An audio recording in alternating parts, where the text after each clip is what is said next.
Fait que dans le fond, t'as fait, en résumé, t'as fait ta réserve, ta régulière, technicienne médicale, puis technicienne en imagerie.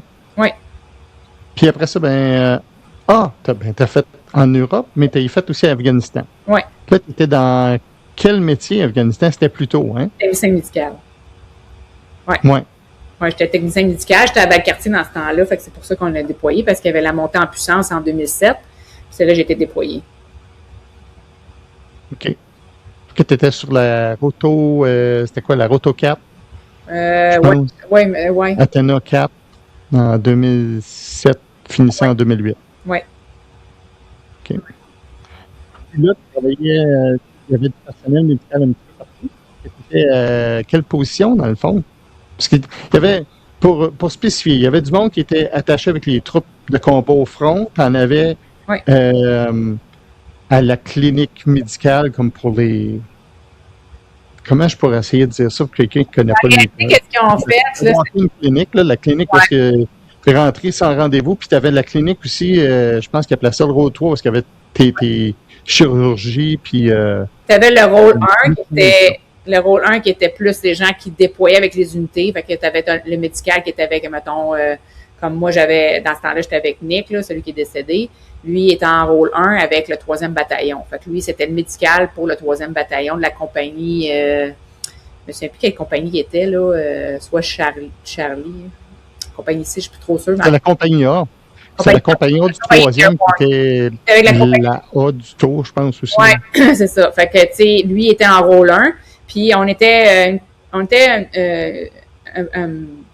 couple de personnes qui étaient en couple. Quand tu étais en couple, qu'est-ce qu'il faisait? C'est qu'il voulait pas en avoir deux, mettons, en rôle 1 qui déploie tout le temps. Fait qu'il met toujours une des deux personnes en rôle 3 qui était en arrière où ce que tu dis la chirurgie, où ce que les patients y arrivent en hélicoptère puis qui doit être justement chirurgie puis où ce que tout se fait là, dans un sens, ça c'est en rôle 3. Puis le rôle 1, ben c'était souvent l'autre personne qui était en rôle 1. Fait que comme on était plusieurs couples qui faisaient ça. Il y en a qui se sont ramassés, là, le couple, les deux en rôle 1, là, mais ils essayaient d'éviter ça parce que justement, ça aurait été beaucoup de stress, là, parce que veut pas, on est tous les deux en même place, on se voit, on sait qu'est-ce qui se passe, fait que ça aurait été, ils essayaient d'éviter ça. Mais la plupart des gens, ceux que je te dirais que moi je connais, là, il y en a que je connais aussi qui étaient tous les deux en rôle 1. Il y en a qui étaient des PSU au front, là, ça veut dire qu'ils étaient sur une FOB, qui restaient sur place. Mais ils sortaient aussi, mais moins. Fait qu'ils travaillaient, exemple, dans la FOB, où que les gens vivaient puis qui protégeaient l'espèce de territoire-là, mais ils étaient au front quand même. Les autres restaient là pour accueillir justement s'il y a un patient ou quoi que ce soit qui arrivait pas loin, ben tu avais un endroit plus rapide avant le transfert en hélicoptère dans nos rôle 3 sur la base de Kendall. Oui, parce que je me rappelle, à cette heure, tu me dis ça. Fait que tu avais du personnel médical avec les troupes de combat, soit qui marchent ou à pied ou avec un véhicule.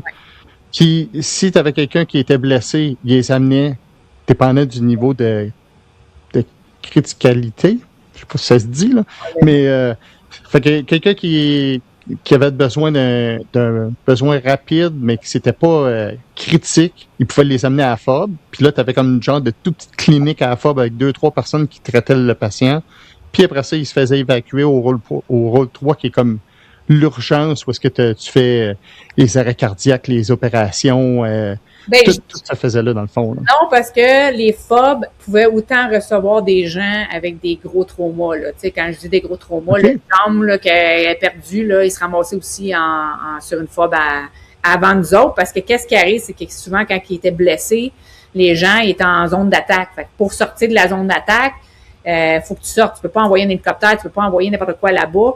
Il faut que tu sortes pour que l'hélicoptère, pour qu'elle sorte, qu'elle soit en sécurité. Parce que le but, c'est pas de faire créer plus de décès. C'est ça. Faut réussir à sortir. Fait que souvent, qu'est-ce qu'ils font, eux autres, c'est qu'ils, t'as les médics qui sont sur place mettons, en convoi. Il va traiter justement le patient ou les patients qui qui sont blessés. Ils vont transférer la plupart du temps dans une FOB la plus proche où il va y avoir le PA, l'adjoint médecin, qui va être là avec un autre médic. Des fois, ce sont 2 ou 3 médics, ça dépend des FOB. Puis, eux autres vont essayer de stabiliser le patient Et après ça, ben là, quand il est stabilisé, ils vont l'envoyer pour nous autres en chirurgie au rôle 3. Mais avant tout, là, c'est vraiment les médics en première zone qui vont faire pour stabiliser. Après ça, ils s'en vont sur une fob pour traiter, pour essayer de réussir à avoir une zone sécuritaire puis de stabiliser le patient. Parce que même s'il l'a fait le premier, mais il n'y a pas tout qui est capable d'avoir, tandis que dans une fob, il y a un peu plus qui sont capables de faire. Puis après ça, ben là, ils envoient l'hélicoptère pour aller évacuer le patient le plus vite, ou sinon en véhicule, là, mais ça dépend de chaque cas était différent, là, chaque zone était différente. Vous aimez cette vidéo? Soyez à l'affût de nouveaux épisodes. Découvrez des témoignages puissants, des parcours inspirants et des invités exceptionnels. Laissez un j'aime et partagez avec vos amis. Abonnez-vous à la chaîne YouTube et à la page Facebook du podcast et activez la cloche. Suivez Contre vents et marées pour de magnifiques témoignages.